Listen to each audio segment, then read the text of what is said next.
Welcome to Big Brother Basics, where we break down the basics of Big Brother 16. I'm Jacob Harple, and with me is the always fantastic, but you better not put lotion in the kitchen when he's around, Keith Guerrero. I just want people to have a clean environment. There should be no excuses for lotion inside the kitchen, and I will nominate you for that reason. And also joining us is the fantastically amazing, will guarantee you that you are not going anywhere this week, Aaron Nunley. You're really not going anywhere. When I talk to every house guest to make sure that they're on the same page, that they will unanimously vote out who I want them to vote out, you're not going anywhere. So you can thank me later. So tonight was an interesting episode. It was great to see Devin walk around and make 4 nominations. It was really fun to watch, I was really impressed. No. He made 2 nominations.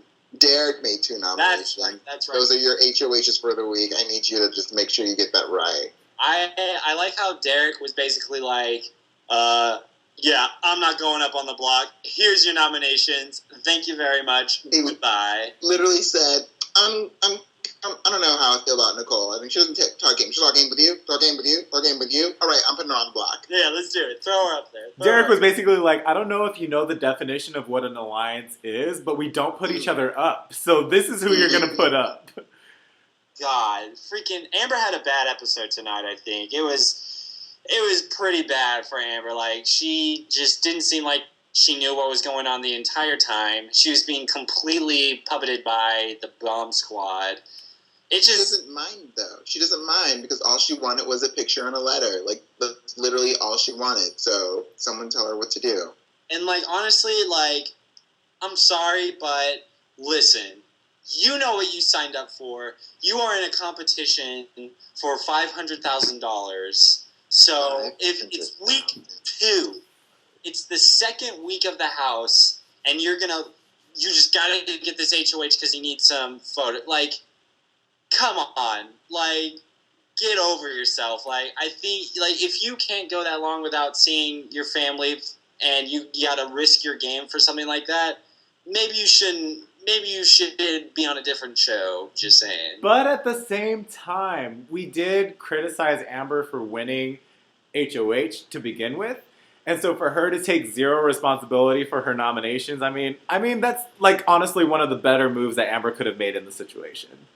Okay, that brings an interesting point. I guess it was just kind of what we were talking about in the last episode. It was just frustrating because all 3 of us seemed like we felt that Amber was in a really, really good spot. So just winning that in general, I think, gave her some unwanted attention. Exactly. And even though she's not responsible for everything, she showed the whole house that she's going to do whatever Devin tells her to.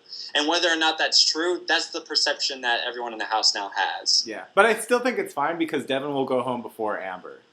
Oh, yeah. Yeah, so Amber, I think, still blaming everything on Devin will just make Devin a huger target, which in hindsight will be good for Amber's game. But for people like Derrick, people who are very intuitive, he's like, so you don't have a brain for yourself because I made your nominations. Devin did all the work here. You're easily to manipulate.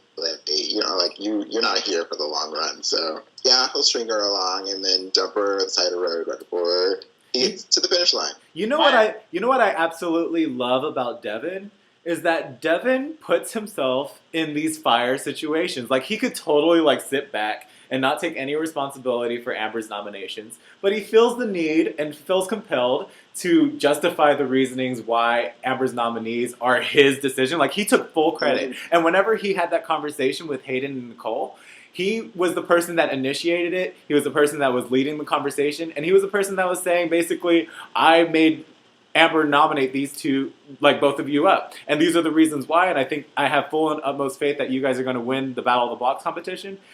He's making himself an even bigger target. I don't know. That's what's crazy about Devin. And he even did that the first week. He could have been totally irrelevant, but he still made himself into this position where he wants to influence the house despite not being HOH, despite not winning Power of Veto. And I don't know. It's just very, very interesting that Devin wants to assert himself into every aspect of the game when, hello, we're in Big Brother. You're not supposed to do that. Yeah, no, I think Devin took a giant shit on the Big Brother rulebook. So he's. I'm doing this for my daughter. Okay. Oh yeah. That's another thing. Like I want to go back. Let's rewatch the last, like the first episodes, and I want to get a count. What do you guys think has been said more? Has Frankie name dropped Ariana Grande more, or has Devin talked about his daughter more? Can we get those numbers in, please? I definitely think that Frankie talked about Ariana more because I am just frustrated with how irrelevant that information is. So, I don't know. I feel like Frankie definitely tries to overplay it and overkill it, and it's definitely been overexposed. So please stop, Frankie, because you are so irrelevant. Ariana's irrelevant to Big Brother. I don't know. Just focus on Zach. Just focus on Zach, shall you? Yeah. You go think about that. So, shout out to Zanky. Now, before we talk about that, let's go ahead and start with the very beginning of the episode. For the people that watch the live feeds, it technically happened before the HOH competition, but I think it was just such a huge event they just had to throw it in there tonight. So Devin walks in. I guess he has like this giant epiphany about how he treated Donnie, and he comes clean to Donnie. And the whole time I'm watching this conversation, Donnie's being like super chill about the whole thing, and I'm just like, dude, I bet Donnie's like planning his demise right now in his mind. Like, but like Donnie, like once, kind of like we were talking about last episode, I feel like Donnie is epitomizing like what you have to do in this game. Slow and steady, patience. Even when someone tells you something, like, hey, I'm responsible for you almost leaving, you just gotta take it. You just smile and say thank you kindly. And I don't know. I think I was really proud of the way Donnie handled that conversation. And I also appreciated what he had to say in his DR because it proved he wasn't clueless. Like he said that, sure, he'll forgive Devin, but he won't ever get that same amount of trust that he first initially had with Devin. And I think that's the exact approach Donnie needs to have. And it makes me think that Donnie is a good steward of Big Brother and a good steward of this game. Go Donnie, Team Donnie. What was with the cuts though? Like during the house meeting when it was cutting back to Donnie, it looked like he was like talking to someone. Do you know what I mean? Like I know he was giving like thumbs up or whatever, so I guess he just like heard everything that Devin was saying during the house interaction. So that's why I wasn't sure. I was like, is this? I don't understand. That was really awkward. Because I think Devin like wanted to talk to Donnie first, and then he brought everybody but Donnie to the house meeting. But yeah, I think Donnie heard everything that Devin was saying and was just basically like reacting to it via like, I guess the camera. I'm not for sure, but I feel like Donnie was at the meeting. I feel like everybody was at the meeting except for Caleb and Amber. I'm pretty sure he wasn't, just because I don't think he was, just if I can recall from watching the live feeds. Okay. Or maybe they edited him out like Joey. Yeah, I mean, maybe he was sitting too close to Joey. Yeah, he had to go. I had no idea that Joey was at the meeting. I think it's hilarious that CBS like can just write history the way they want. Joey was never at the meeting. Oh, I know. Just to completely like shit on the timeline. Like, because after Thursday's episode, I was like, "There's no way this house meeting is like. There's no way they can't." Yeah, I was surprised too. But I'm glad that they filled it in tonight. So basically, he gets most of the house together. I think the only people that weren't there were, I guess Donnie, Caleb, and Amber. And just kind of spills the beans, says that, the only reason Donnie was on the block was because Devin strong-armed Caleb or something like that, because he thought that Donnie wasn't who he said he was. And in my mind, I'm just thinking, like, this, I loved it. I loved every minute of it. You've got Frankie and Victoria literally eating popcorn. And, like, you have, like, these tears, like, streamers like, I want to play with integrity, and my girl... She knows me. She knows my daughter, and I couldn't believe it. Do you think that Devin could have just told Donnie and left it at that? Do you think there was any reason to call a house meeting? I mean, there's never a reason to call a house meeting, but Devin's an attention whore, and he needs to like, air his dirty laundry. That's how he deals with things. That's how he recovers and like, I guess, adjusts his guilt by just like exposing everything to everyone. But also, speaking of Devin impersonations, I just love Hayden's impersonation this episode of Devin. It was so on point, and I absolutely loved it. Sorry, that was off task or off a complete tangent, but it was absolutely hilarious because it reminded me of you, Jacob, because you have a really good Devin impersonation. Oh, I try. Well, I had a lot of time to practice since Devin was 80% of the show tonight.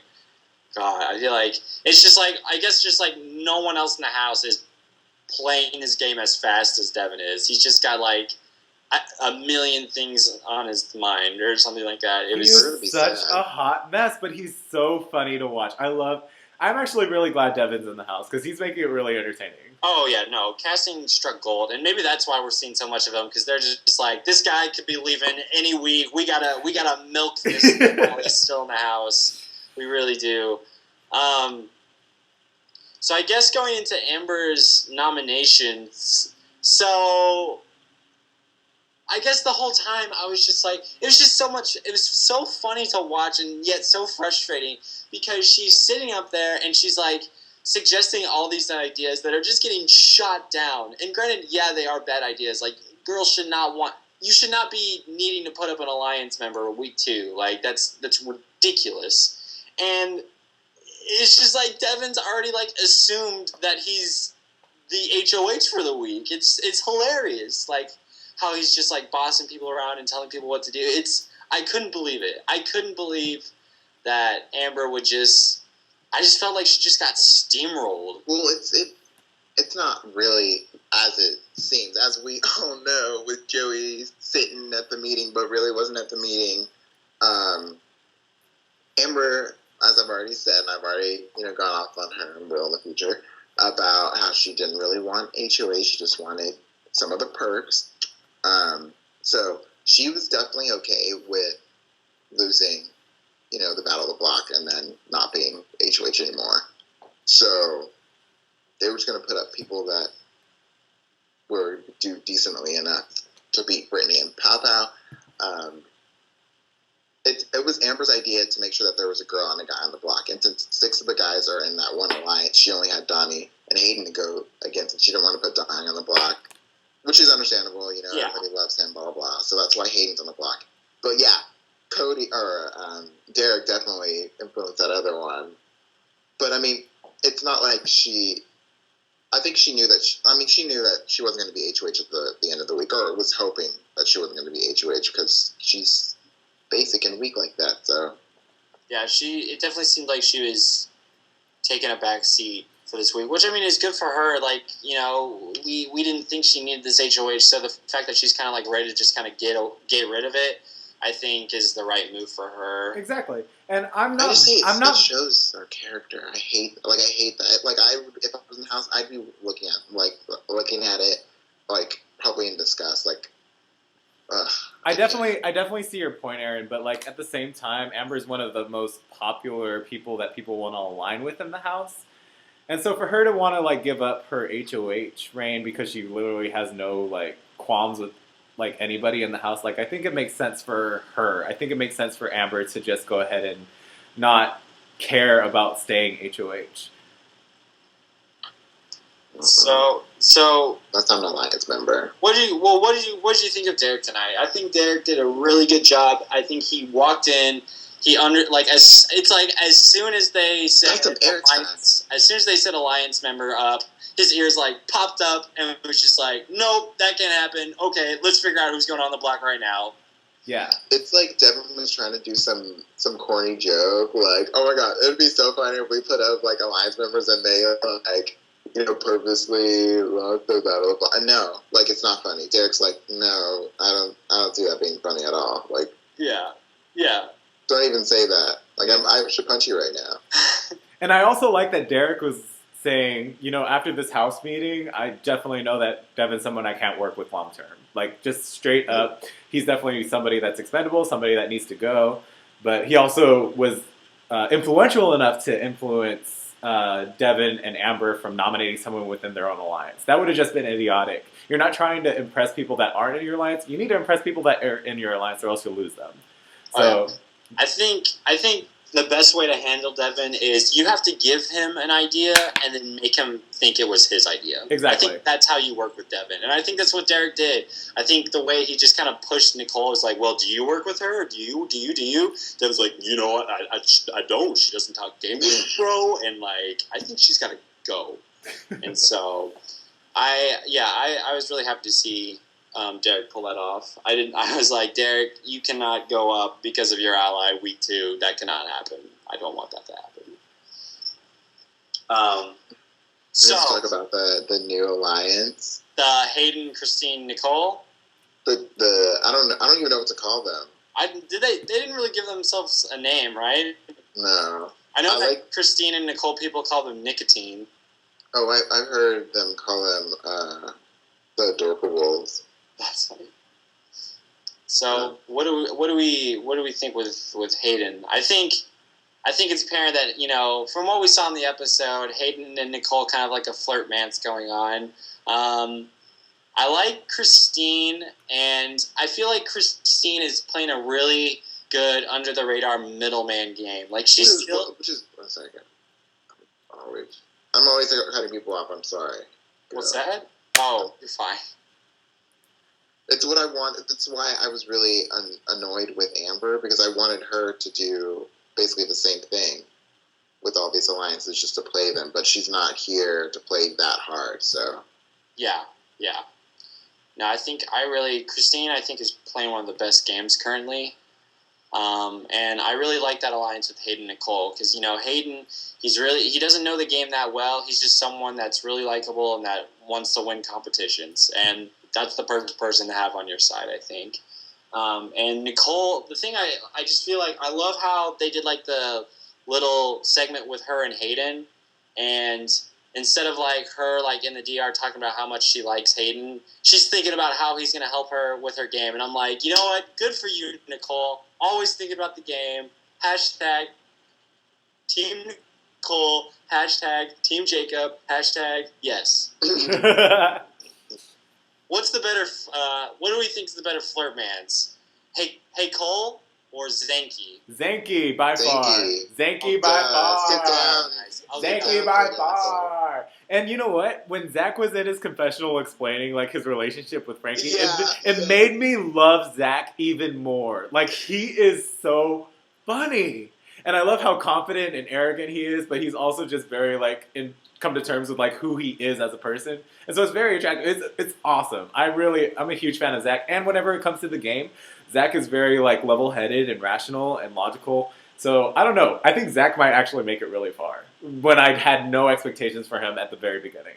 Yeah, no, I definitely did a big turnaround on Zach, and the way he was talking to Cody at the beginning of the episode, just kind of keeping him like, hey man, you gotta be like, you just gotta let it go. You have to be Team Bomb Squad. Just pretend to be happy, even if you're not. I think Zach really knows how to butter people up, and that's really important, like these early weeks. Yeah. So Hayden and Nicole go up, and then Brittany and Pow Pow go up. And let me just ask you guys, do we think Brittany, be honest with me, do we think Brittany would have gone up if she had just put the lotion in the bathroom? Do we think that's what happened? She was going up no matter what. They made it clear they don't like each other before that incident happened. But BB, as we know, loves to throw their little edits in there to make it seem like, oh, you left the toilet seat up, you're on the block. No, that wasn't the reason. He just, like, she wasn't the only person that had stuff there. The kitchen was full, like, of trash, and, like, why are you going to call out Brittany and nominate her because she left one thing out here when everybody else left plates and cups and spoons? Like, no, that's not the reason. Sit down, BB. Sit down, Allison. I want, like, a Godfather moment. Like, I want Devin to, like, wake up in the HOH bed and, like, he, like, has his hands covered in lotion. He flips over the bed and the bottle of lotion spilled all throughout the bed. With a name on it that says Brittany. Yeah.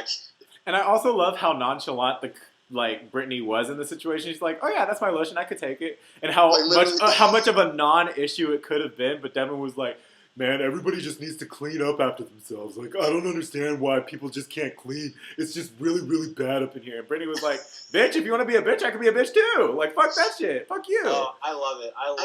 What I don't understand is, I've watched a couple of days of feeds, and I've yet to see him in the kitchen scrubbing. Like, I've seen Brittany I've seen Frankie.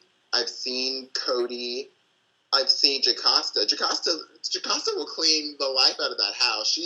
She was on scrubbing the toilet and the showers today. Like, I haven't seen Devin do anything. So it's funny that he would be somebody to go and tell somebody to keep stuff clean. And I love Brittany whenever she was saying, like, I have 3 kids and I don't need somebody to tell me how to clean somebody. Like, that's such a true point. And it really upsets me that Devin has a child too, and there's not like some sort of camaraderie between the parents in the house, you know? I feel like they would at least like want to look after each other because they do have that familial connection and being a parent. But no, for some reason, like, they just are at each other's throats. And I wish that they could have worked together. Well, Brittany has that with Derrick, as we saw, like, week 1, or Yeah. episode 1, or episode 2, I don't remember which episode it was. Yeah. So she doesn't need that from Devin.